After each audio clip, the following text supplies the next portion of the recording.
열매 나눔 재단 대표로 계시면서 뭐랄까요, 이렇게 대표이사이시면서 또 목사님이시고 또 그런 또 나눔 단체의 또 대표이시기도 합니다. 우리가 지향하는 하나의 경영자의 모습이기도 하시면서 또 사회적으로 존경받고 계신 분입니다. 우리 김동호 목사님 나오실 때 우리 뜨거운 박수로 청해 주시기 바랍니다. 앞으로 보겠습니다.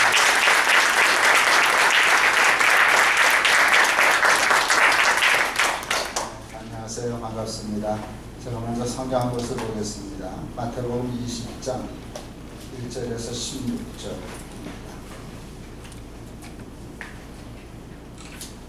마태복음 20장 1절에서 16절 제가 언급하겠습니다.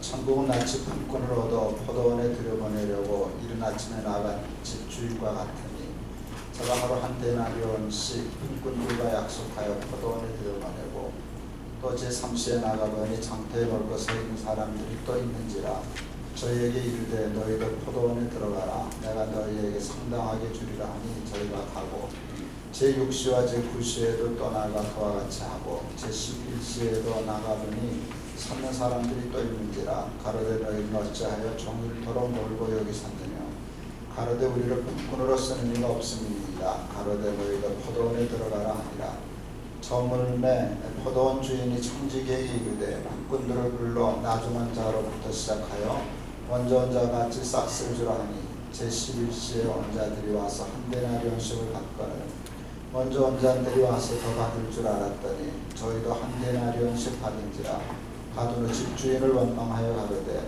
나중은 이 사람들은 1시간만 일하였거늘 저희를 종일 수고와 더위를 견딘 우리와 같게 하였나이다. 주인이 그 중에 한 사람에게 대답하여 가로되 친구여 내가 네게 잘못한 것이 없느라 내가 나와 한 데나리온 약속을 하지 아니하였느냐 내 것이나 가지고 가라. 나중은 이 사람에게 너와 같이 주는 것이 내 뜻이니라. 내 것을 가지고 내 뜻대로 할 것이 아니냐 내가 선함으로 내가 악하게 보느냐 이와 같이 나중된 자로서 먼저 되고 먼저 된 자로서 나중되리라. 아멘. 먼저 우리 사회하신 분이 저를 소개해 주셨는데 업그레이드가 안 된 것 같아요. 제가 하도 빨리 도망다녀서 그 열매 나눔 재단 대표는요 작년에 잘렸고요. 높은 뜻 연합선교회 대표는 이번 달에 잘렸습니다. 그래서 아직도 높은 뜻 연합선교회에 소속된 건 사실이지만 대표는 끝났습니다. 그러나 제가 하고 있는 일을 더 정확히 얘기하면 제가 개인적으로 세운 재단이 하나 있는데 PPL이라고 하는 재단의 대표고요. 주로 북한 사역하려고 조금 이따가 얘기하겠지만 지금 북한에 신발 공장 하는 일 손대기 시작했습니다. 그리고 혹 아시는 분들이 계실런지 모르겠지만 녹십자 회장님이 전 회장님이 돌아가시면서 유산을 저에게 맡겨주셨어요. 그래서 미래나눔 재단이라는 재단을 세워서 탈북 장학생들 사업하고 있고요. 내일 또 우리 아이들 한 40여 명과 제주도에 가서 이제 수련회 하는데 아주 재미있게 잘하고 있고 맡겨주신 돈이 조금 많아졌어요. 받을 때도 많았는데 최근에 의학 쪽에 주식이 폭등하더라고요. 잘 모르겠네요. 예, 굉장히 많이 올라서 이래도 되나 싶은데 굉장히 많은 돈을 맡아서 거기도 지금 북한에 무슨 사업할 수 있는 틀을 만들 수 있나 확인하고 있습니다. 이따도 얘기를 하겠지만 그래서 제가 그냥 정확한 소속은요 미래나눔 재단 대표하고 PPL 대표가 더 맡고 열매나눔 다 지나갔습니다. 우리 후배들이 잘 감당해 주겠습니다. 사람들은 저를 성직자라고 부릅니다. 목사를 성직자라고 부릅니다. 목사는 성직자 맞죠? 네. 여러분은요? 장사꾼이신가요? 장사꾼이라는 말이 난 나쁘다고 생각하지 않는데 여러분도 성직자입니다. 제 얘기가 아니고 성경의 얘기입니다. 너희는 택하신 족속이요 왕같은 제사장이라 그럴 때 너희는 왕같은 제사장이라는 말이 성직자라는 말씀인데 그 너희는 목사가 아닙니다. 목사는 택하신 족속이요 왕같은 제사장이라. 우리들에게는 목사가 어떤 택함을 받은 특별한 사람이라는 생각을 갖고 있어요. 그래서 성직자라고 그러고 주의 종이라고 그러고, 예전에 제가 동안교회 담임 목사할 때 할머니 한 분, 허리가 다 구부러지신 할머니인데 저한테 손을 잡으면서 늘 이렇게 인사했어요. 아이고 우리 작은 하나님. 목사가 올라가면 거기까지 올라가더라고요. 그런데 그건 성경의 가르침이 아닙니다. 너희는 모든 사람을 다 택하신 왕같은 제사장이라 이렇게 얘기했어요. 제가 높은 뜻 순위교회를 시작하고 얼마 안 돼서 그 교인들과 예배 끝나고 악수를 하는데 한 분이 저한테 인사하면서 목사님 그 김천에 오시죠? 이번 주간에. 예, 제가 집회가 있어서 김천에 갑니다. 그랬더니 저희들이 김천에서 출석합니다. 저희 집에 한번 오실래요? 하고 명함을 주셨어요. 보니까 설렁탕 집을 하시는 분이더라고요. 고령 설렁탕. 그래서 제가 가기로 약속하고 집회 중에 정말 그 집에 가서 전역을 했습니다. 제가 간 목적은 가까운 교회 다니시라고 권면하기 위해서 김천에서 여기까지 뭐하러 다니냐고 그 얘기하려고 갔는데 명함도 못 내밀었습니다. 제가 오면 그 얘기를 할 줄 알고 그 여집사님이 굉장히 똑똑하신 분인데 저한테 먼저 말을 띄었어요. 목사님, 저는 미식가예요. 어디 음식 맛있다 그렇게 하면 서울도 가고 경주도 밥 먹으러 가요. 진짜로. 밥 먹으러도 서울 가는데 내 마음에 드는 예배 드리러 왜 서울 못 가요? 내 입을 아예 막아버렸어요. 그러니까 가까운 교회 다니라 여기 오지 말아라 그런 소리 하지 말라는 거예요.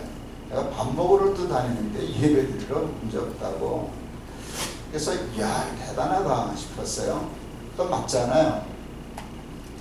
근데 그 다음 말이 제가 평생 잊을 수 없는 귀한 말이 되었어요. 저는 설렁탕 한 그릇을 끓여도 예수님 대접하는 마음으로 끓여요. 벌써 멍해지더라고요. 설렁탕 한 그릇을 예수님 대접한다라고 생각하고 끓여요. 그래서 그분은 설렁탕 한 그릇에 생명을 걸더라고요. 왜? 예수님 대접할 설렁탕이니까 모든 재료를 쳐버렸어요. 그리고 그 끓이고 뭐 하는 일에 자기의 정성을 다해요. 정말 마음을 다하고 뜻을 다하고 정성을 다해서 설렁탕을 끓여요. 그 뼈, 고기, 또 밑반찬으로 쓰는 김치 담글 때 파, 마늘, 고춧가루 이 모든 것들을 최고로 써요. 최고로 쓰기 위해서 시장을 한 군데서 보지를 못해요.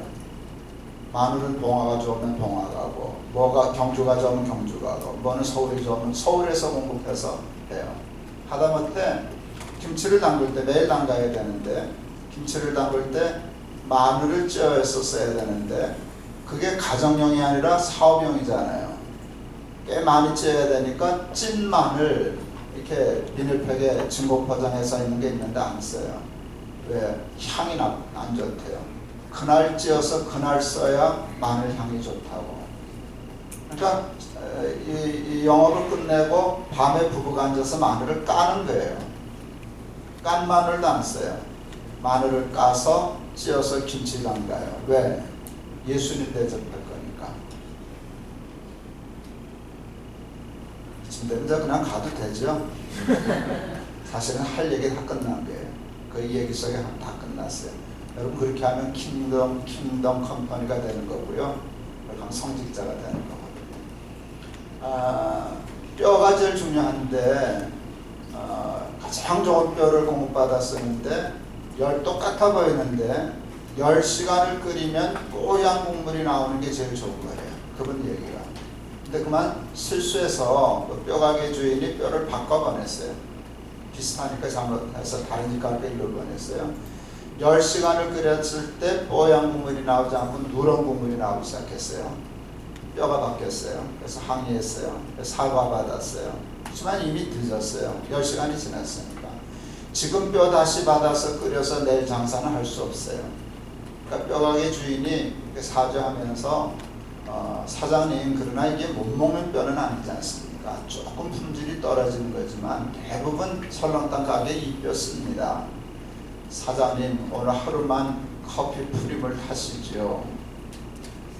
그럼 뽀얘지니까 눈 가림할 수 있으니까 우리 집사님 그 다음날 가게 문 닫았습니다. 그리고 문에다 써붙였답니다. 오늘은 재료가 나빠서 장사 못합니다. 여러분 그분 장사꾼입니까? 성직자입니까? 좋은 말로 할 듯 해야 장사꾼이에요? 성직자예요? 왕 같은 제사장. 정말 택하신 족속이고요. 왕 같은 제사장. 킹덤 컴퍼니라는 그 타이틀을 여러분 걸고 일하는 줄 아는데, 여러분 킹덤 컴퍼니를 할 때 가장 중요한 거는 사장이고 경영자인 여러분들입니다. 여러분이 성직자가 되지 않는데 어떻게 여러분이 운영하는 컴퍼니가 킹덤 컴퍼니가 되겠습니까? 예. 저는 여러분들이 그런 마인드를 가지고 우리 그 김천에서 설렁탕집 하던 우리 집사님 같은 마음으로 한다면, 그 다음에 무슨 경영적인 기술이나 경영 방법은 좀 배울 거 있겠지만 철학이나 신앙적인 원리는 거기서 다 끝나는 게 아닐까 싶습니다. 왜 그런 분을 하나님이 일찍 데려가시는지 모르겠어요. 오늘도 차 타고 오면서 에녹 생각하면서 왔는데 기독교 방송에서 에녹 얘기가 나오더라고요. 하나님이 데려가셨잖아요. 정말 그 우리 집사님은 에녹 같아요. 하나님 데려가 버리셨어요. 아이들이 셋인데 지금은 또 구미로 이사 갔어요. 엄마는 가고 이제 아버지는 애들 키우느라고 택배 트럭 몰고 다니려고 전국을 다니기 때문에 우리 교회는 못 오는데, 아들 셋은 구미에서 우리 교회 나와요. 친놈들이죠. 저 엄마가 그러더니 애들도 그러더라고요. 그래서 저는 자랑스럽게 생각하고 분명히 그 아이들 하나님 축복해 주실 거다라고 하는 믿음을 가지고 있습니다. 비즈니스를 성직이라고 할 때 무엇이 달라지나? 여러분 식이 달라야 됩니다. 사업하는 식과 방법과 원리가 세상 사람과 달라야 이게 비즈니스 킹덤이 되고 여러분이 성직자가 됩니다. 그러나 여러분들은 방법과 수단은 다 똑같이 해서 돈 벌어서 잘 되면 그걸 떼서 하나님을 위해서 일을 하겠다고 킹덤 컴퍼니 아닙니다. 여러분이 아무리 돈을 많이 벌어서 아무리 많은 돈을 헌금하고 선교한다고 해도 킹덤 컴퍼니 아닙니다. 돈 못 벌어도 좋습니다. 선교 헌금 안 내도 좋습니다. 이런저런 선교제 안 다니셔도 좋습니다. 그러나 여러분 하는 방법이 달라야 됩니다. 식이 달라야 됩니다. 우리 이랜드하고 지금 이루어지고 있는데, 저는 이랜드가 처음 세워졌을 때부터 압니다. 여러분들도 되게 아시겠지만 이 이랜드가 이 기업을 세울 때 별것도 아닌 것 가지고 고민하는 걸 봤었어요. 설악산에 켄싱턴 호텔이 있는데 호텔 처음 인수했을 때 주일날 호텔을 열어야 되나 안 열어야 되나를 가지고 고민하더라고요. 미친 거 아니에요? 호텔을 하지 말든가. 호텔을 하는데 어떻게 주일날 호텔 문을 닫고 호텔을 하겠다고 생각을 해요. 그래서 지금 켄싱턴이 주일날은 손님 안 받고 문 닫죠? 그렇지 않아요. 결국 해요. 그래서 한 게 매주 목사님 안에서 거기서 예배를 드리고 교회를 하는 건데, 저는 그게 옳으냐 그르냐를 떠나서 그것까지 말도 안 되는 것까지 고민하고 이걸 해야 되나 말아야 되나 이렇게 할 수 있을까 고민했던 일들이 저는 옳은 일이라고 생각해요. 박상수 회장님이 처음에 코스타 강의를 좀 다니셨는데 그때 제가 들었던 거 있지 않아요? 어느 건물을 하나 이렇게 사서 리모델링을 했는데 소방 검사를 받아야만 중공 검사를 받고 이렇게 쓸 수 있는데요. 지금도 그런 분이 있는지 모르겠지만 그때 공무원이 뭘 받아야 이렇게 도장을 찍어주고 싶어서 뒷돈을 요구하는데 여기는 그걸 안 주는 거예요. 그러니까 자꾸 시비를 붙는 거예요. 여기다 뭘 붙여라. 뭘 하나 붙여야 된다. 한 100만 원 정도 예를 들어 들어간다면 그 얘기가 아니라 100만 원짜리를 달라는 얘기 아니라 10만 원 달라는 소리였거든요. 그 얘기를 그렇게 사잖아요. 근데 박 회장님은 그 말귀를 못 알아듣는 분이죠. 그게 그 소리라는 걸 알아요. 100만 원짜리를 달라는 얘기가 아니라 10만 원을 달라는 얘기인 줄 아는데 그건 100만 원짜리 갖다 달았어요. 10만 원이면 해결할 수 있는 일을 100만 원으로 해결했어요. 그러니까 화가 나니까 또 까탈을 부렸어요. 내가 언제 여기다 달라 그랬냐 저기다 달라 그랬지. 그러니까 애를 먹이고 안 해주는 거예요. 그러니까 시간이 많이 흘렀어요. 여러분 그 건물을 빨리 써야 사업은 시간 쌓는데 그렇게 되면 돈이 100만 원, 200만 원 손해 나는 게 아니라 많이 손해 나는 건데 그러니까 세상 사람들은 그걸 꼴통이라고 생각했겠죠. 조금 사업하겠다는 사람이 10만 원 주면 해결할 일인데 다 그러고 돌아가면 되는 일인데 뭐 그렇게까지 하면서 그렇게 손해를 봤냐. 결국은 받았어요. 그러니까 돈 많이 손해 났어요. 10만 원이면 해결할 수 있는 일인데 많이 손해 났어요. 제가 참 감동받았던 거는 내 박 회장님 그러시더라고요. 그게 이익이에요. 이 수학을 한번 풀어보세요. 10만 원을 해결할 수 있는 일을 몇백만 원인지 그때 몇천만 원인지 손해를 나고 하면서도 그게 이익이에요. 그랬어요. 맞아요. 그게 이익이에요. 왜 그게 이익일까요? 저는 알아들었어요. 여러분 지금 알아들으셨어요? 세상 수학하고는 맞지 않아요. 근데 그게 이익 맞아요. 왜 이익이 되는 줄 아세요? 그게 쌓이다 보니까 공무원들이 이랜드로부터는 뒷돈 받을 생각을 포기했어요.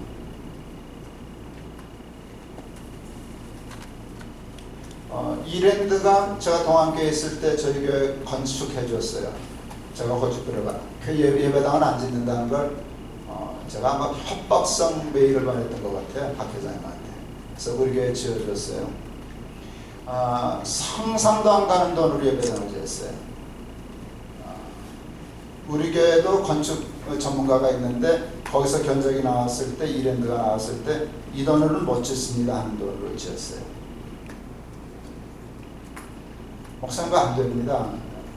근데 제가 얘기했어요. 내가 보니까 이랜드는 이렇게 하더라. 이랜드가 할 때 그 박 회장님이 우리 예배당을 지을 때 교회는 이익 남기지 말아라. 그래서 이익 안 남겨도 된다. 근데 저는 그건 옳은 일이라고 생각 안 해요. 근데 하여간 박 회장님 그러셨어요. 그리고 너희들 동안교회 지는 거니까 1억씩 헌금해라. 직원들에게. 이게 무슨 소리냐 그랬더니 어떻게 하면 이 건축비를 절감할 수 있는가를 1억짜리씩을 만들어내라는 거예요. 예, 그리고 정말 그렇게 해서 최단 저가를 연구해서 냈어요. 그 다음에 제가 2년 동안 건축하면서 봤어요. 이랜드 직원 중에 한 명도 걸어다니는 사람을 내가 본 적이 없어요. 자기 예배당 짓는 것처럼. 그 소장하고 나중에 친해졌는데 그 소장이요. 우리가 이렇게 돈을 줘야 할 때 한번 때를 놓쳤어요. 그 바람에 임금 주는 일을 못하게 되었어요. 근데 제가 알아요. 소장이 자기가 자기 통장에서 돈 내서 3천만 원인가 해서 직원들 월급 먼저 주더라고요. 나중에 제가 그랬어요. 보고서 야 네가 목사냐 내가 목사냐. 지가 동안교회 목사인 것처럼 예배당 지었어요. 그러니 잘 지을 수밖에 없어요. 제가 그 돈을 못 짓습니다라고 하는 우리 집사에게 얘기했어요. 그분들이 이렇게 하더라. 뛰어다니더라. 그 다음에 더 중요한 게 뭔지 아세요? 이랜드가 건축할 때 구청이나 어디나 공무원들이 와서 뒷돈 달라는 얘기를 되는 일은 되는 일이고 안 되는 일은 안 되는 일이었지. 그대로 따라가니까 비용 절감이 많이 돼요. 그리고 여러분 사업하시는 분들이니까 아시는데 사업할 때 가장 중요한 게 뭐예요? 크레딧 아닙니까? 이랜드가 그것을 통해서 그것을 노리고 했다고 생각하지는 않는데 그 우직함을 가지고 하면서 세상 사람들에게 알려진 게 있어요. 저 기업은 믿어도 돼. 믿을 수 있어. 여러분 그러니까 그 박 회장님 얘기가 맞죠. 그게 더 이익이에요. 하나님의 식이에요. 예수님 말씀하셨어요. 생명으로 인도하는 문은 좁다.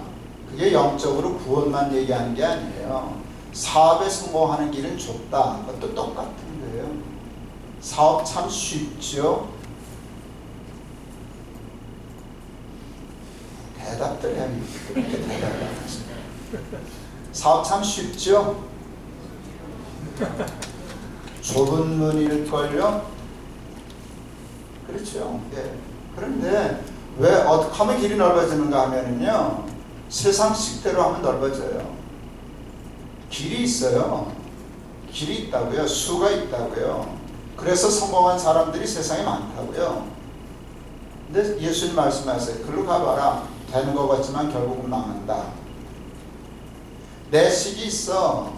여러분 예수님이 길이라고 말씀하실 때 그걸 다 영적으로 신학 그로만 생각해요. 그렇지 않아요. 예수님은 모든 일의 길이에요.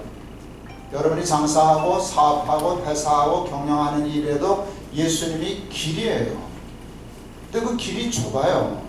근데 좁은 정도가 아니라 제가 설교를 그렇게 고집스럽게 하면은요, 교인들 중에 옛날에 제가 처음 목회할 때 장로님 중에 저한테 그렇게 얘기하는 분이 계세요. 목사님이 세상을 몰라서 그러신다고. 세상을 몰라서 그런다고. 그러면 목사님 가격은 다 돼야 된다고. 그렇게 하면 교회 안 된다고. 목사님 그런 설교 1년에 2번만 하시라고. 어떻게 매주 그러냐고. 제가 힘든 설교를 했거든요. 그 얘기 듣고 제가 아무 소리 안 했어요. 그리고 그 다음 주일날 그 설교 또 했어요. 뭔가 하나도 안 보고 그날은 쉴 때 뭐 다 준비되어 있으니까 또 했어요. 또 뭐라 그러면 또 하려고 그랬어요. 그리고 또 뭐라 그러면 그만두려고 그랬어요. 제가 하고 싶은 말은 이거였어요.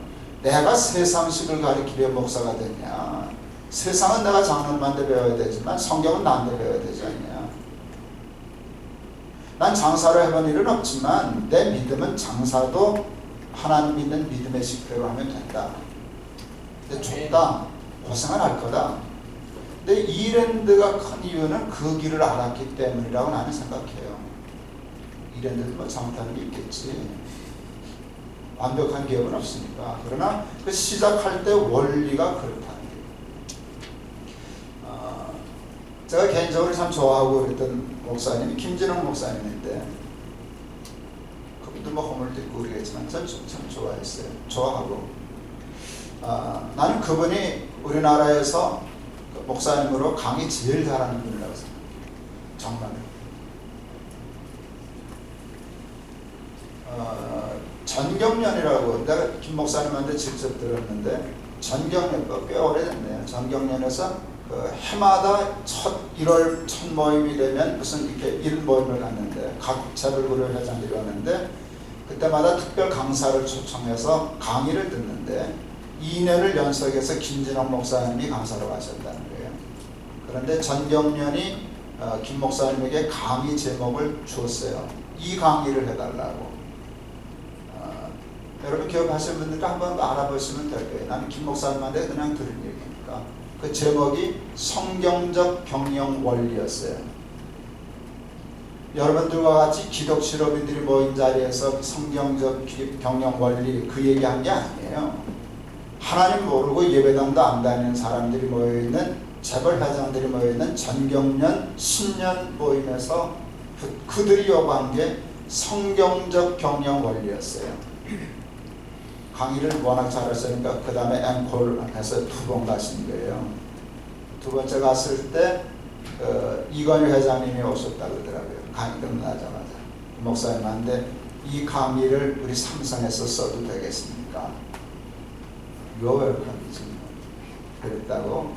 여러분 세상 사람들은 도리 알아요.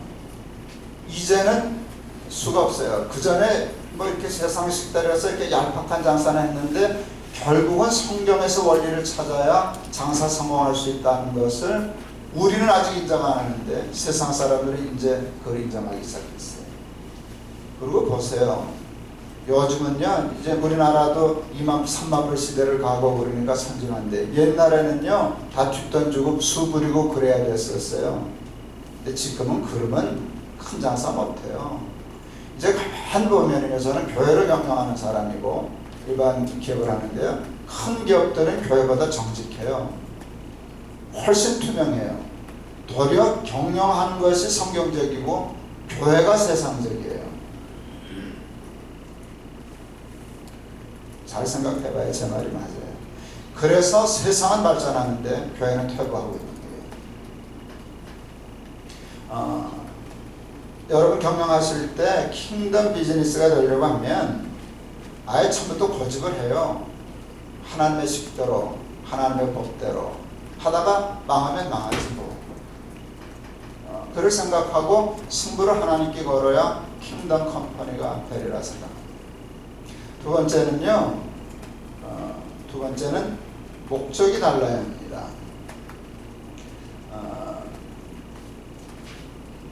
여러분 사업하는 목적이 뭐예요? 여러분 왜 사업하세요? 나한테 대답 안 해도 좋아요. 여러분 정직하게 스스로에게 대답해 보세요. 왜 사업하려고 그러세요? 왜 사업하세요? 목적이 뭐예요?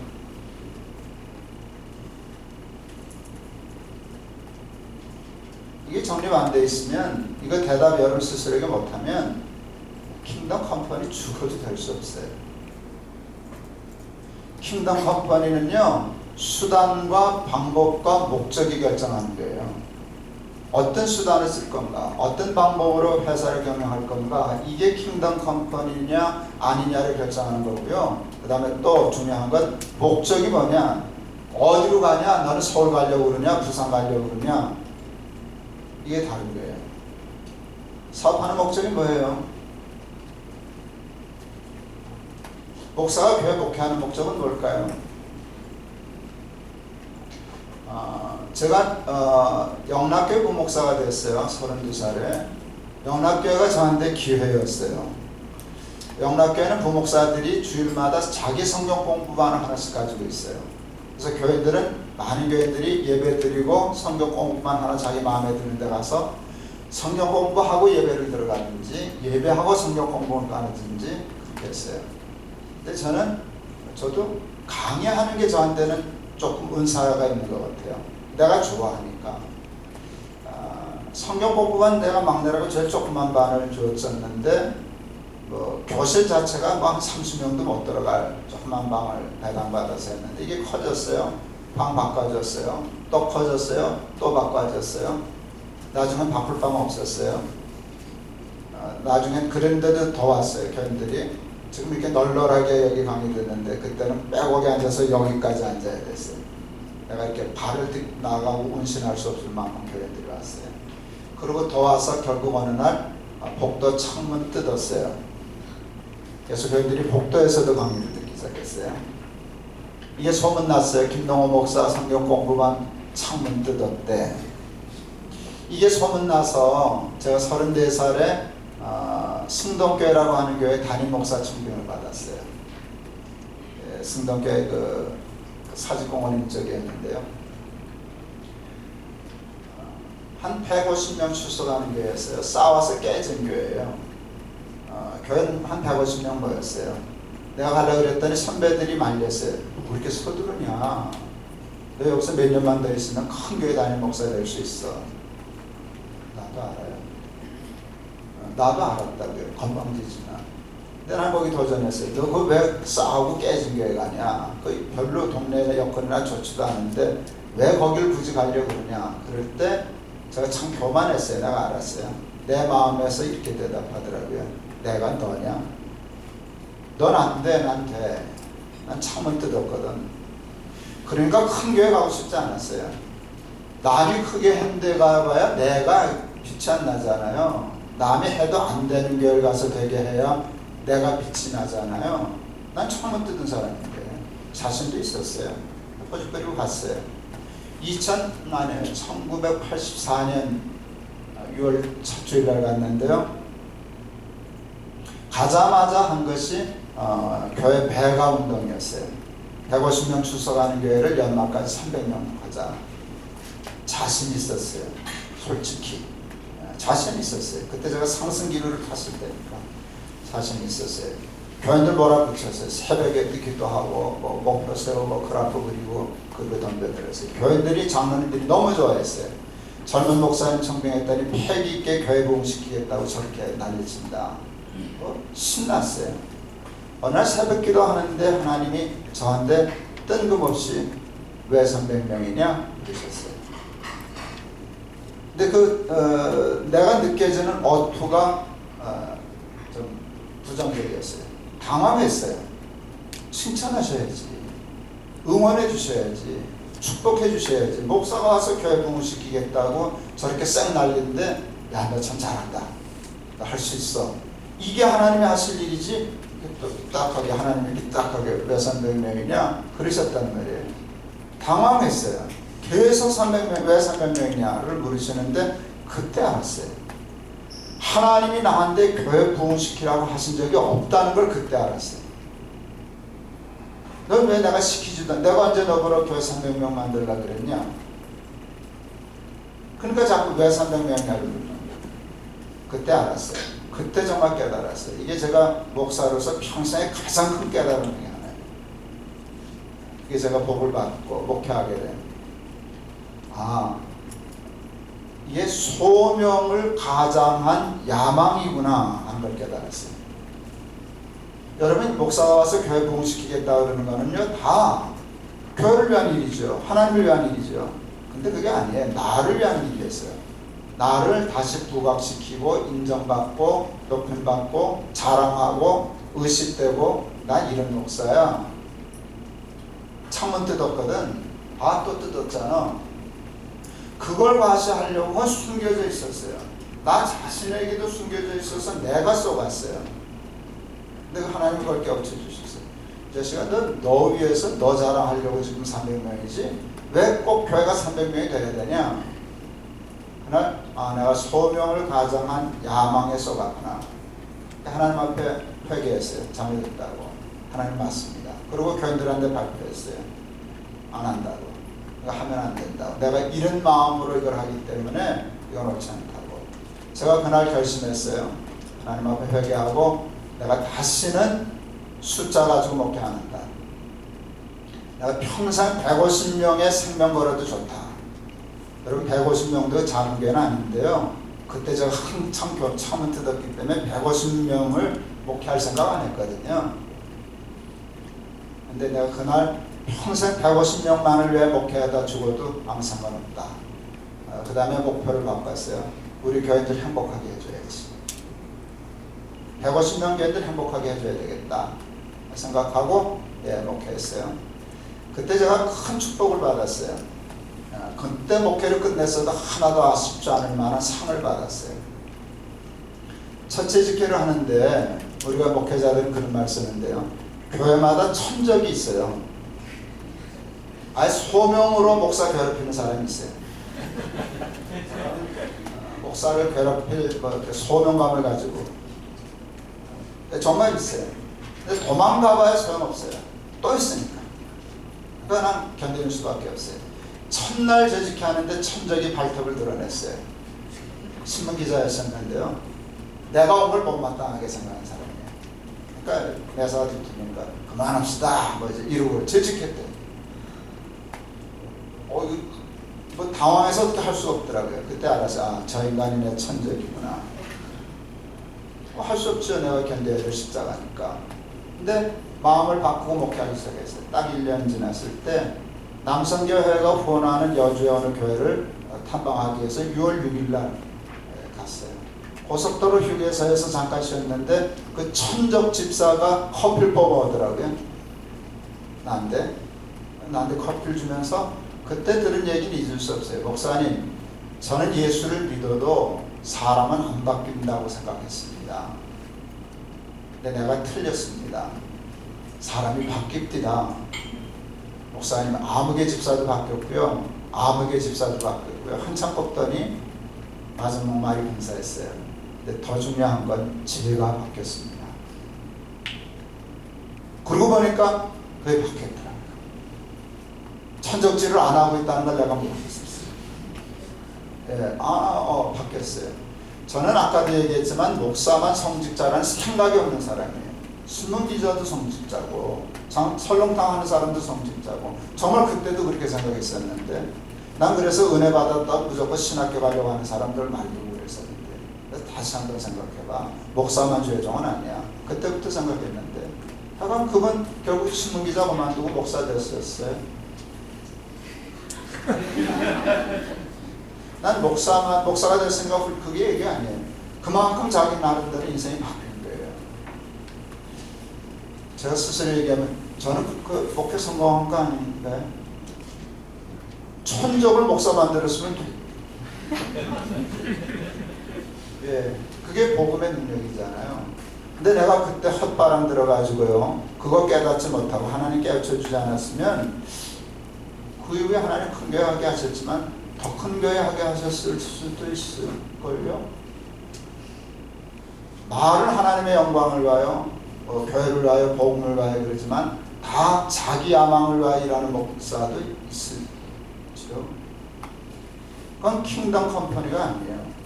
그건 정말 하나님의 교회가 아니에요. 근데 여러분들도 마찬가지예요. 여러분의 기업에 대한 소명을 가지고 계세요? 야망을 가지고 계셔요? 대부분 야망이에요. 소명을 빙자한 것뿐이지 가장한 것이지 다 큰 기업에서 나도 어느 사장처럼 어느 기업 회장처럼 그렇게 한번 떵떵거리고 살아보자라는 마음이 없지는 않을걸요. 뭐 조금 떵떵거리고 산다고 해서 뭐 크게 나쁠 것까지는 없어요. 그렇지만 그게 목적이 되어서는 킹덤 컴퍼니가 아니지요. 성직이라고 정의했을 때 여러분의 기업을 킹덤 컴퍼니라고 얘기했을 때 목적을 세자면 하나밖에 없어요. 저는 그것을 하나님 나라 선교라고 생각해요. 예수 믿고 구원 얻은 사람이 이 땅에 생존해야 하는 이유를 크게 들려면 두 개 들겠는데 예배하기 위하여 하나님 예배하기 위하여. 근데 예배는 저쪽 가서 드리는 게 더 좋지 않나요? 여기서도 예배 물론 드리지만 하나님께 예배 드리지만 예배만이 목적이라면 저쪽이 더 좋아요. 그런데 저쪽에서는 할 수 없는 것이 여기 딱 하나 있어요. 뭔지 아세요? 선교는 하나님 나라에서 할 수 없어요. 거기 선교할 사람이 없잖아요. 하나님 나라는 이미 다 끝났습니다. 그러니까 예수 믿고 구원 얻은 우리들을 이 땅에 더 두시는 목적이 있다면 하나밖에 없어요. 너 예수 믿고 구원 얻었으니 예수 믿게 하여 구원 얻게 하라고. 그러라고 저를 목사로 부르셨고 그러라고 여러분을 사장으로 부르셨고 경영인으로 부르셨고 전문인으로 부르셨다고 저는 믿습니다. 그러니까 하나님 나라가 목적이에요. 너 왜 목사하냐? 하나님 나라. 이 땅에 하나님의 나라를 높여가지고 가요. 여러분이 정말 킹덤 컴퍼니의 경영자라고 하면 너 왜 사업하냐라고 하면 목사와 똑같은 대답이 나와야 돼요. 이 땅에 하나님의 나라를 높여가요. 하나님의 킹덤, 하나님의 나라를 오늘 본문의 말씀은 제가 정말 좋아하고 제 인생을 바꾼 말씀인데요. 포도원 주인 비유예요. 포도원은 경영인이잖아요. 목사가 아니고 포도원을 경영하는 사장이라고요. 예수님이 이 비유의 말씀을 하신 이유가 뭔가 하면 천국은 마치 이와 같으니 하나님 나라를 설명하시기 위함이에요. 하나님 나라를 설명하시기 위함이에요. 어떤 포도원 주인이 일 새벽에 나갔어요. 인력시장에서 일자리 구한 사람 보고서 너 우리 포도원에 하루 일하면 $1, 한 데나리온을 줄게. 그게 하루 품삯이었으니까 들어갔어요. 오전 9시에 나갔더니 조금 늦게 나와서 일자리를 못 얻은 사람이 있었어요. 그들에게도 똑같은 조건으로 들여보냈어요. 여러분 인력시장에서 오전 9시에는 이른 시간입니까? 늦은 시간입니까? 파장이에요. 그건 9시에 일자리 못 얻어요. 근데 이 사람들 황제한 기분으로 들어갔을 때 오늘 늦잠 자는 바람에 늦어서 오늘 허탕 치는 줄 알았더니 오늘은 9시에 일자리를 얻었어. 그러고 들어가는 거예요. 근데 이 포도원주인 12시, 오후 3시, 심지어는 오후 5시에도 나가요. 벌써 새벽에 9시에, 12시에, 3시에, 5시에 5번 나갔어요. 나가서 들여보냈어요. 그럴 수 있죠. 포도원을 하다 보면 뭐 봉투를 씌울 때가 되든지 딸 때가 되든지 1시간의 노동력도 다급한 때가 있을 수 있어요. 난 그래서 그랬을 거라고 짐작했어요. 성경을 뜯어보니 그 상황이 아니에요. 이 비유의 핵심은 뭔가 하면 1시간이라는 사람에게 똑같은 하루 품삯을 주었다는 거예요. 이게 키 포인트예요. 근데 내가 생각했어요. 그래, 그 사람 참 좋은 사람이네. 그런데 무슨 질문이 생겼나? 충동적인 일이었나? 원래부터 의도적인 일이었나? 1시간 일한 사람에게 하루 품삯 준 것이 그날 기분 좋아서 충동적으로 이례적인 사건이었나? 그는 원래부터 그런 사람이었나? 여러분 맞춰보세요. 성경 속에 힌트가 있어요. 단서가 있어요. 충동적인 일이었어요? 계획적인 일이었어요? 의도적인 일이었어요? 의도적인 일이었어요. 어디에 단서가 있는지 아세요? 불평하는 사람에게 이렇게 얘기했어요. 그게 내 뜻이야. 뜻이라는 단어를 썼어요. 뜻. 자기가 품고 있는 철학, 사고방식이라는 소리예요. 나 원래부터 그러려고 포도원했어. 그 소리예요. 자, 그 말을 듣고 이렇게, 이 사람은 포도원을 위하여 일꾼을 고용한 사람이 아니라 일꾼을 고용하여 품삯 주고 싶어서 포도원을 경영하는 사람 같아 보인다. 내가 무릎을 탁 쳤어요. 맞네. 그러면 하나님 나라네. 그런 사고방식으로 경영하는 사람들이 있다면 이 땅은 하나님 나라가 된다. 우리나라의 사회적 기업이라는 말을 이용했어요. 딴 건 몰라도 탈북자를 위한 사회적 기업은 저희 교회 가서 매장인 아이팩이라고 하는 박스 공장이 1호입니다. 2008년 5월달에서 와서 지금 7년 반 됐는데 작년에 한 47억 매출을 올렸습니다. 괜찮은 거 아시죠? 탈북자 데리고 목사가 공장에서 왔는데 7년 반 만에 47억. 올해는 한 7, 80억 할 것 같은데 살아남았어요. 예. 어쨌든 사회적 기업 얘기를 하는데요. 일반 기업과 사회적 기업을 이렇게 얘기하더라고요. 일반 기업은 빵을 팔려고 고용한다. 사회적 기업은 고용하려고 빵을 판다. 목사는 벼랑맞은 줄 알고 감동했는데 여러분은 진짜 기독 실업이라면서 그 말을 그냥 그 표정으로 들으시네요. 못 마땅하네요. 진짜 못 마땅하네요.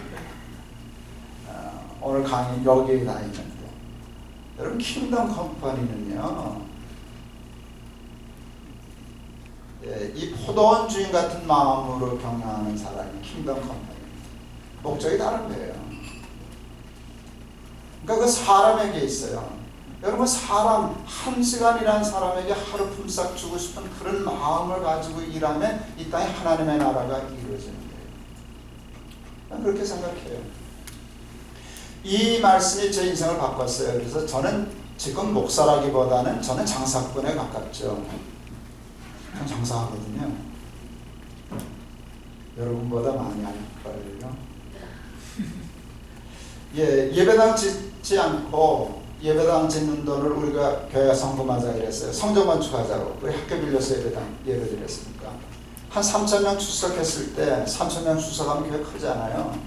건축 헌금하자 그랬어요. 근데 교회들이 좋아했어요. 장로들이 좋아했어요. 근데 헌금 이름 듣고 웃었어요. 보이지 않는 성전 건축 헌금.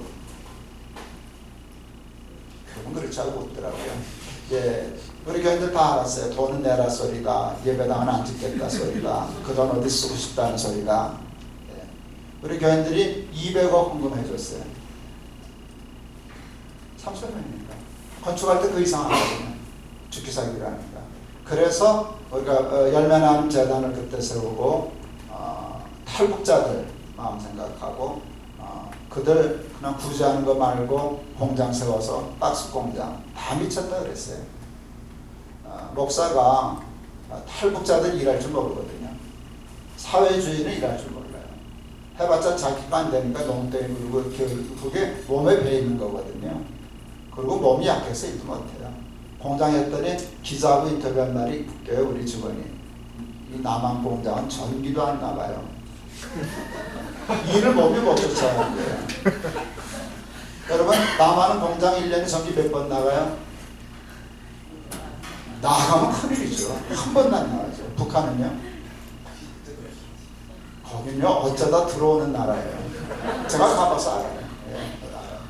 그러니까 가봐야 뭐 전기가 안 들어와서도 일을 못하지만 전기 들어와도 일거리 없어요. 다 무너진 나라인데. 다 무너진 나라인데.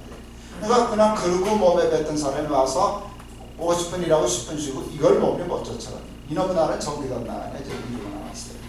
그런 사람 데리고 공장을 한다는 게 이게 넌센스죠. 넌센스죠. 예. 사람들이 다 목사님 뜻은 좋은데 세상을 모른다고. 내가 안다 그랬어요. 나도 이 공장 성공 확률 없다는 거 다 안다. 그래서 교인들이 당황했어요. 망할 줄 알면서 왜 하냐. 그때 제가 얘기했어요. 할 수 있느냐 없느냐는 생각 안 했다. 해야 할 일인가 아닌가만 생각했다. 그리고 제가 얘기했어요. 하나님은 뒀다 어디 있을 거냐 그랬어요. 내가 못한다고 다 못하면 뭐 하나님 믿을 필요가 뭐 있냐. 하나님이 하시면 하실 수 있지. 말로만 하는 게 아니라 정말 승부를 거는 거죠. 하나님 뒀다 어디 있으냐. 하나님 되게 좋아하시더라고요. 내 마음으로. 내 말이 그 말이다 계시더라고요. 저 인간들 믿습니다. 쓰바르만 되게 하지 하나도 안 믿어. 하나도 안 믿어. 근데 정말 그날 설계 제목을 제가 미션 임파서블이라고 썼어요. 무장 돌렸어요. 흑잔할게요, 적잔할게요. 적지 않았죠. 당연히 사업하시는 거 아시네. 적지 않았죠. 조금 낮게요, 많이 낮게요. 많이 낮죠.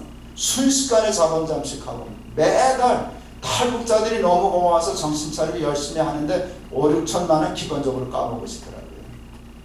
이 끝도 안 보이는 일인데 그때 제 마음에 와닿았던 찬송이에요. 씨를 뿌릴 때 나지 아니할까 슬퍼하며 심해 탈지라다.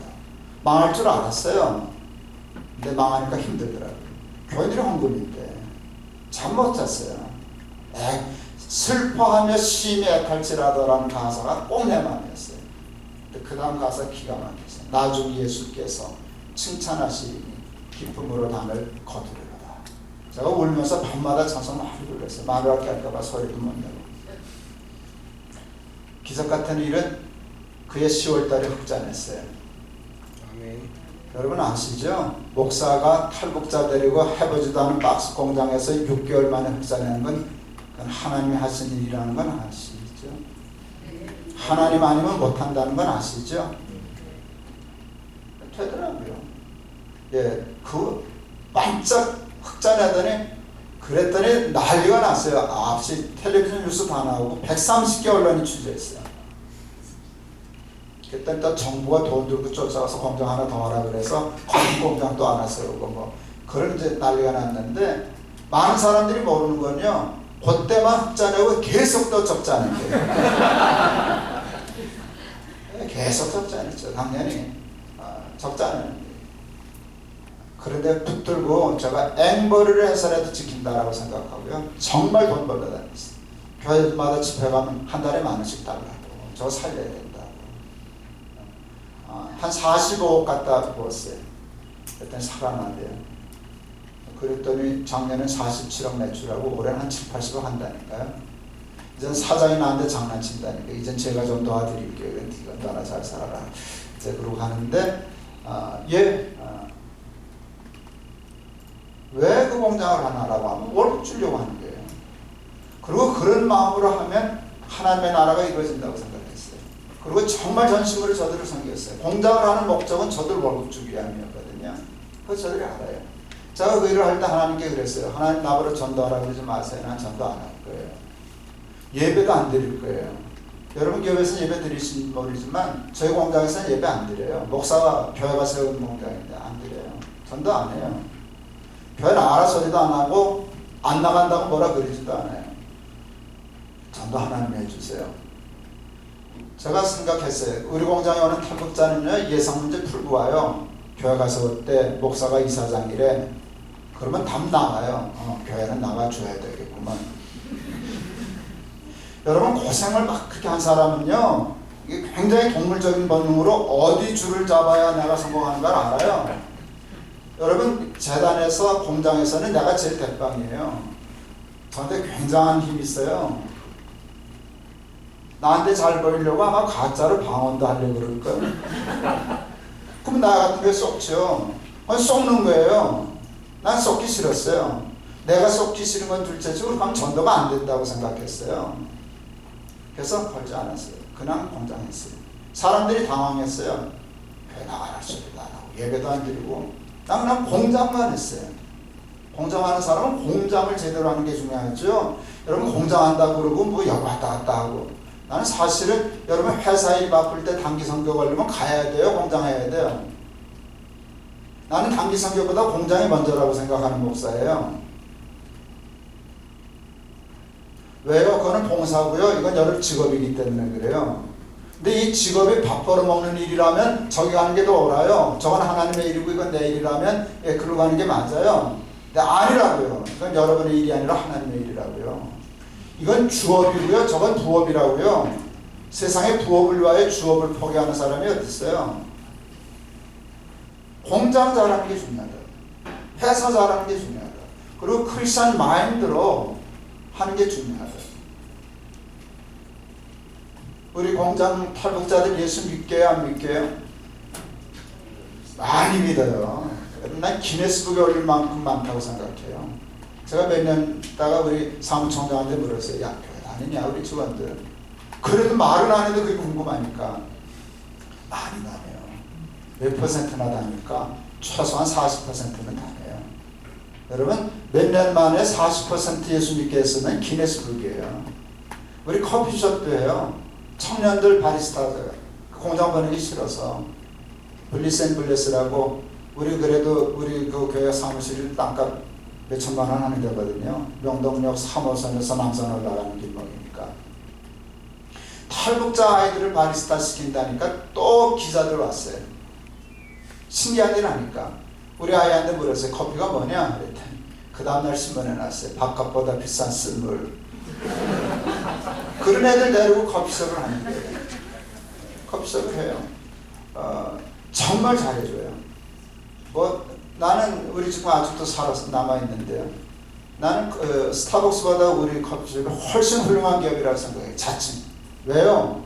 모든 저기는요, 아르바이트를 써서 인건비에서 돈을 버는 구조예요. 우리는 6명이지만 단 한 명도 아르바이트 없어요. 우리는 다 4대 보험 들어주는 정규 직원이에요. 왜? 돈 벌려고 하는 게 아니라 애들 월급 주려고 하는 거니까. 월급 주려고 하는 거니까. 그리고 그 6명을 위해서 목사 하나를 풀타임으로 붙였어요. 왜? 그만한 가치가 있는 일이니까. 그런데도 이 점장하는 아이가 계집애란다. 이게 예수를 안 믿는 거예요. 야, 너 참 독하다. 그런데 어떻게 안 저하냐. 이게 잊을 수 없어요. 2011년 11월 달이나. 그 아이가 페이스북에 이렇게 썼어요. 자기는 이북에서부터 좋은 일이든 나쁜 일이든 누구한테 말 안 한다. 친구든 부모든 형제든. 사회주의에서 살아남는 뭐 본능이겠죠. 남한에 와서 그게 바뀌었다. 자꾸 이야기하는 버릇이 생겼다. 근데 그 이야기하는 대상이 하나님이다. 그리고 한마디 더 썼어요. 2011년도에 제일 잘한 일은 하나님을 만난 일이다. 우리 블리스앤블레스 킹덤 컴퍼니 맞을걸요? 네. 그런 마음으로 여러분이 무슨 일을 하시는지는 모르겠지만 그 일을 하시면 좋겠다 싶습니다. 제가 시간 너무 많이 쓴 것 같습니다. 제가 하나님은 돈도 어디 있으냐는 말을 참 잘합니다. 목회도 마찬가지고 기업도 마찬가지인데 여러분의 힘으로 기업을 성공시킬 확률은 거의 없습니다. 그건 여러분이 잘하시고 하나님이 도우시면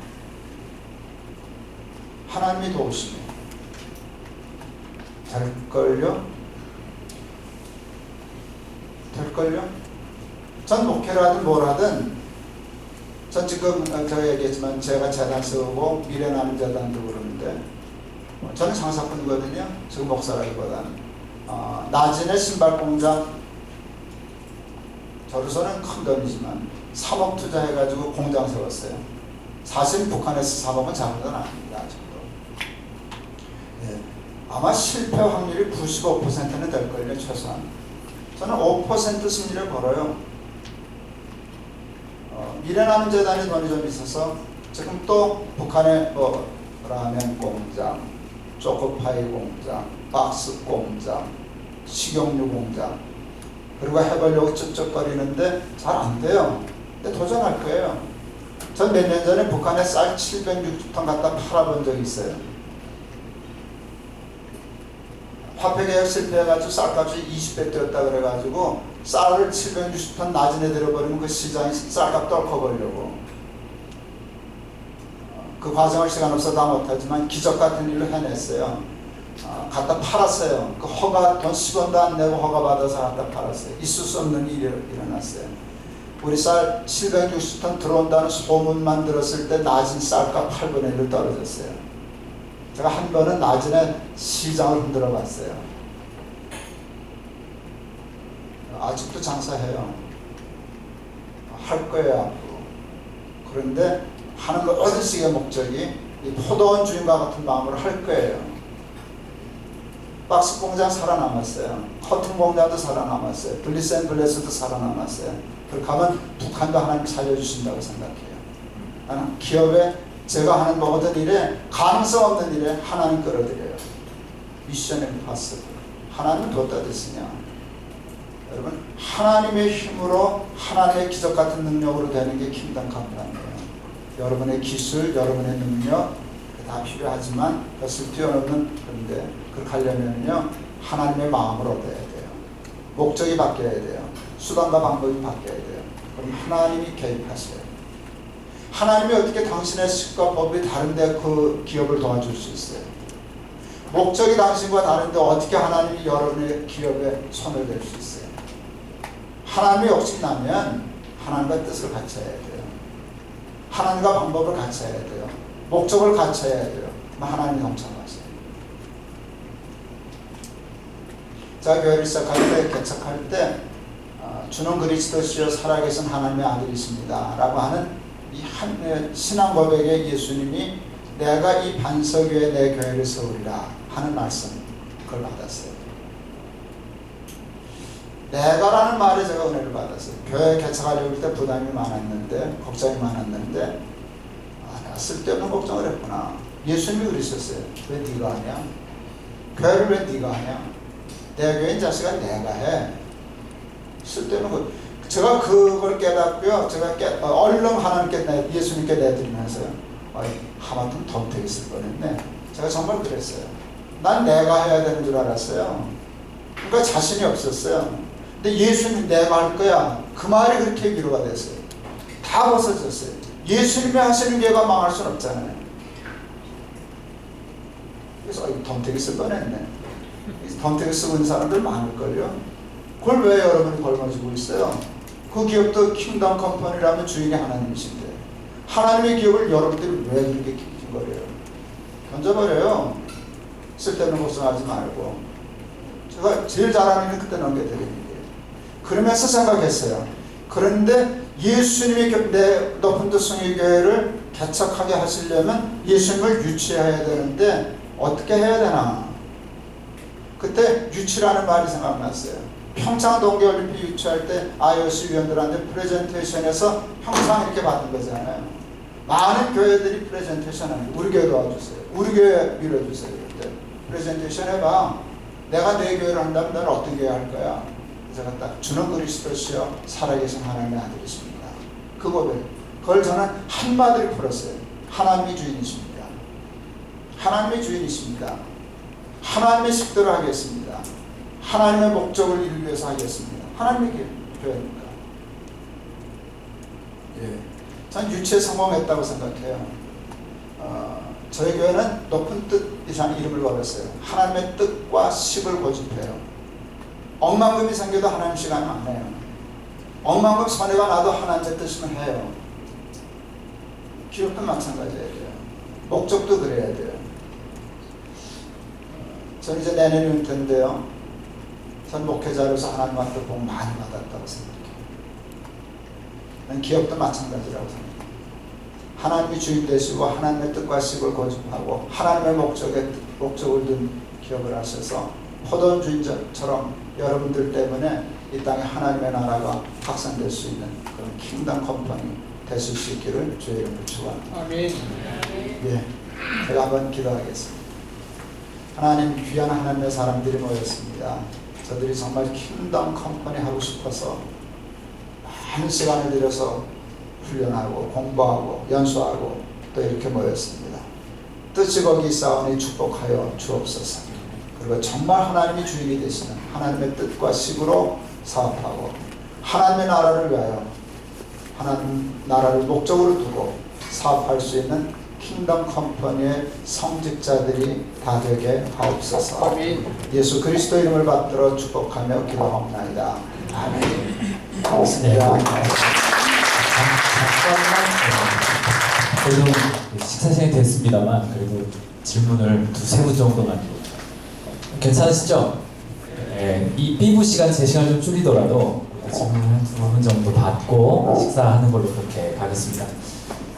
굉장히 뭐랄까요, 정말 충심 어린 또 감동이 되는 그런 말씀 주셨는데 평상시 하셨던 고민이나 질문 있으시면 손을 들어서 표하시면 특별한 기회를 얻으실 수가 있겠습니다.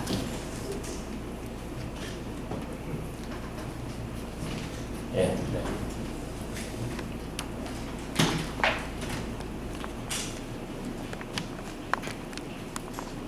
오늘 너무 감동적인 말씀 너무 잘 들었고요. 목사님 퇴직 이후에는 어떤 장사꾼이 되고 싶으시나요? 퇴직 이후에 은퇴 이후에 북한 가서 장사해야죠. 저는 이제 퇴직하면 교회와 관계된 일은 다 끊으려고 합니다. 그래서 이제 열매나눔재단도 이제 작년에 다 선택되고 일이 커졌습니다.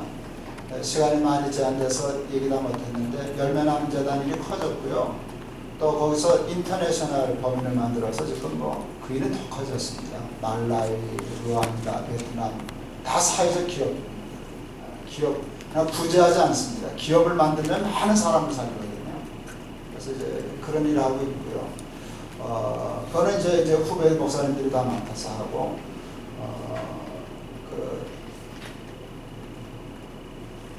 제가 이제 제 개인의 일을 하려고 재단 하나 세워서 아버님이 주신 그 집이 하나 있는데 그게 좀 커졌어요. 땅을 사뒀더니 저한테는 애들이 별로 욕심 안 내서 그거 팔아서 이번에 재단을 하나 만들어서 1년 지났습니다.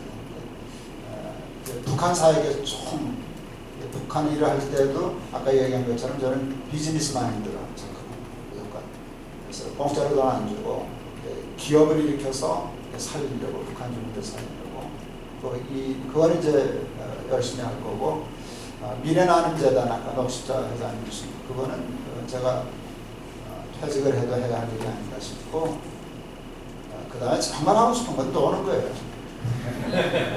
이제 퇴직하고도 자꾸 일을 하려고 그러기 때문에 은퇴는 놀라는 거거든요. 한국 목회자나 저 사람들은 노는 걸 죄악시하고 그래서 자꾸 후배들 간섭하고 은퇴 안 해도 집에 하려고 그러는데 그냥 신나게 놀려고 열심히 놀고 그 다음에 이제 우리 아들 세대가 일을 해야 될 때지 그러니까 그 일을 해도 세워서 일을 하지 저는 그냥 울타리 역할만 하고 제가 이제 은퇴하면서 굉장히 중요한 소명을 받았어요. 그게 이제 그걸 제가 거푸집이라는 거예요. 제가 또부터 씨앗 교회를 이제 개척했는데요.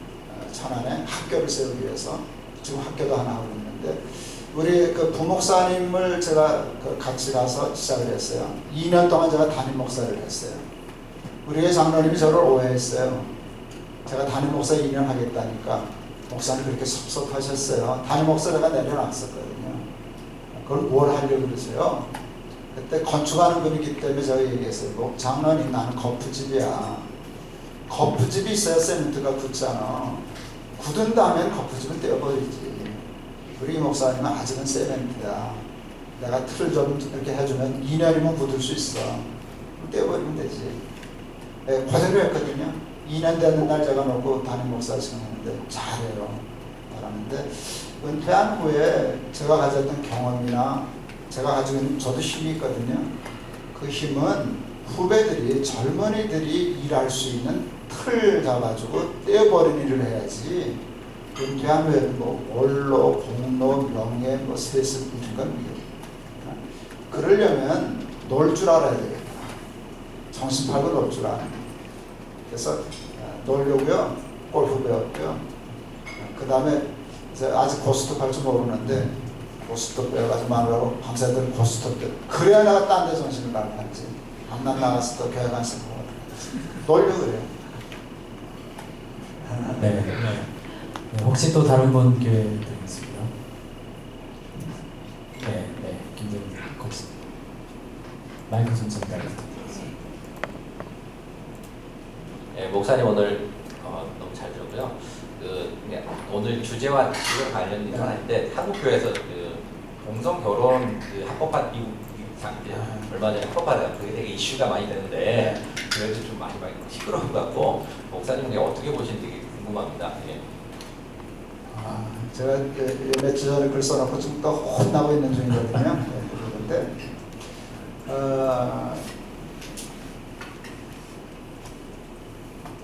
제 입장은 그래요. 이제 교회는 옳고 그름을 얘기할 때가 있어야 되는데 전 모든 일이 선교적으로 생각하거든요. 그러니까 나는 동성애자들이 옳다고 주장할 수 없어요.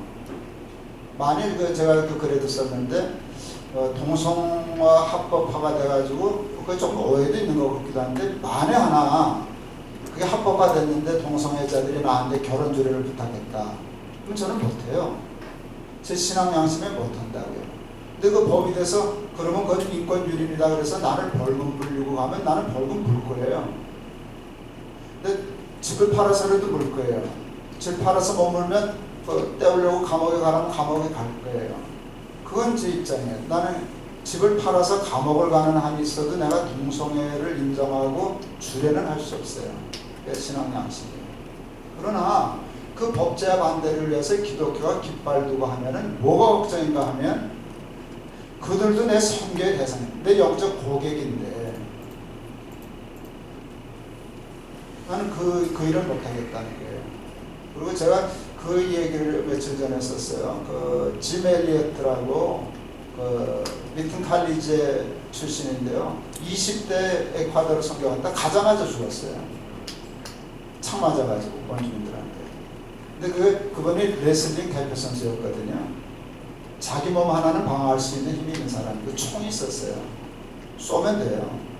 창하고 총하고 싸우면 총이 이기잖아요. 근데 그냥 죽었어요. 그 이유를 알아요. 총으로 쏘면 자기 생명은 지킬 수 있는데 선교는 물 건너가는 거예요. 선교하지 못했지만 선교에 방해될까봐 그냥 죽었어요. 저는 교회를 살리기 위해서 총 쏘는 일을 하면 안 된다는 거예요. 그리고 이제 동성애자에 대해서 저한테 경험이 있는데요. 뭐냐면 제가 편지 하나를 받은 내 설교를 잘 듣는 분인데 고등학교 남성생이에요. 사실은 본 적은 없어요. 편지만. 내가 그 편지 받고 많이 울었었는데요. 눈물로 쓴 편지는 내가 그 편지 하나 처음 받았어요.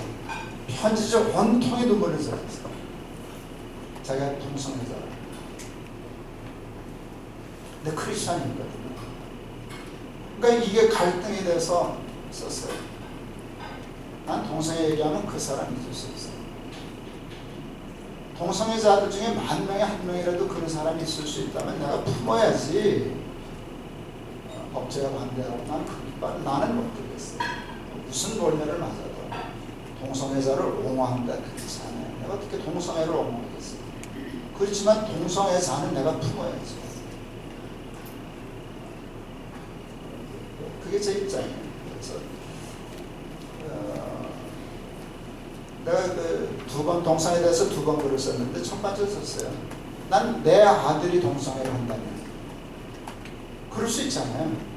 아니지만 우리 애들 중에 동성애자는 없지만, 근데 만에 하나 내 아들 중에 동성애자가 있다면 그러면 내 아들 아닌가요? 아니요. 내 아들이에요. 난 내 아들이 동성애를 하든 뭐라든 옳지 않은 일을 얘기는 하겠지만 그렇다고 내 아들이 안 되는 건 아니에요. 내 아들. 동성애 하는 사람이 내 교회 오면 다른 사람 물들일까봐 못 오게 해야 할까요? 아니요. 내 교회예요. 난 죽을 거예요. 그리고 교인들에게 성경적으로 이건 옳잖아. 창조주세 맞지 않아. 그 설계는 할 거예요. 난 죽을 거예요. 제가 그 글을 썼더니 동성애를 이제 반대하는 분들은 저를 많이 공격했어요. 근데 사실은 그 글은 입장으로 보면 양쪽에서 돌 맞을 소리거든요. 동성애자들은 내가 동성애를 인정 안 하는 거니까 그건 창조주세 맞지 않다. 나보러 주례 안 하면 안 한다. 감옥 가도 안 한다. 들어가면 그들에게도 반대한 거거든요. 근데 제가 그 글을 썼잖아요. 그렇지만 그들도 내 교인이고 그들도 내 자식이다. 그게 그렇게 위로가 되는 것 같아요. 많은 동성애 성향을 가진 사람으로 그 메시지 받았어요. 품어줘서 고맙다. 그리고 한 친구는 자기가 동성애를 했었는데 나중에 YM 가서 훈련받고 그러면서 지금 선교사가 됐더라고요. 결혼해서 애 둘 낳고요. YM이 자기를 그렇게 모임에서 자기가 동성애자라고 했는데도 자기를 품어주고 그래서 자기가 바꿀 수 있었다고, 가정을 이룰 수 있고 선교사가 됐다고. 저는 교회가 무슨 일을 할 때 이게 선교적으로 어떤 일이 있는가, 나한테 유익한가 선교가 되는가, 옳고 그런 게 분명히 있지만, 여러분 동성애에 대해서는 얘기할 수 있지만 성서적으로 맞지 않아 얘기를 할 수 있지만 그들이 이렇게 돼서 법제에 대한 나한테 무슨 불이익이 있을까? 그것 때문에 그 운동을 하는 일은 선교적으로 유리하지 못하다. 그게 제 입장이에요. 예, 또 관심이 되어지는 주제라서 여러분 그 기업하는 회장들이 그 야당과 여당 투표할 선거할 때 어디다 돈 갖다 주게요? 뒷돈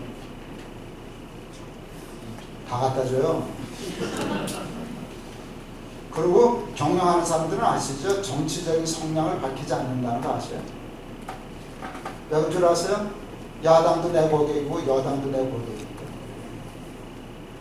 사실은 김진홍 목사님이 저한테 뉴라이트 할 때 같이 하자 그랬어요. 저는 성향이 뉴라이트 쪽에 가까울지 몰라요. 안 했어요. 제가 김 목사님 그 얘기할 때 아니었으리 할 근본이 뭐지? 내가 너무 좋아하는 선배니까 거부했어요. 왜? 내가 목사인데 내 성향은 라이트라고 할지라도 교인들 중에 레프트 성향이 있는 교회를 내가 라이트라고 라이트 깃발을 들면 레프트는 어떡하냐? 내가 레프트라고 나는 레프트 운동을 하면 라이트 성향을 가진 교회는 우리 교회에서 왕따 당하고 소외될 거 아니냐? 난 그러지 못한다. 내가 목사인데 나는 동성애 찬성하지 않아요. 그렇지만 그렇다고 내가 그 깃발 들면 동성애자를 누가 품어요? 그들은 내 영적 고객인데 장사해야 되는데 장사꾼이 여당 야당 가요.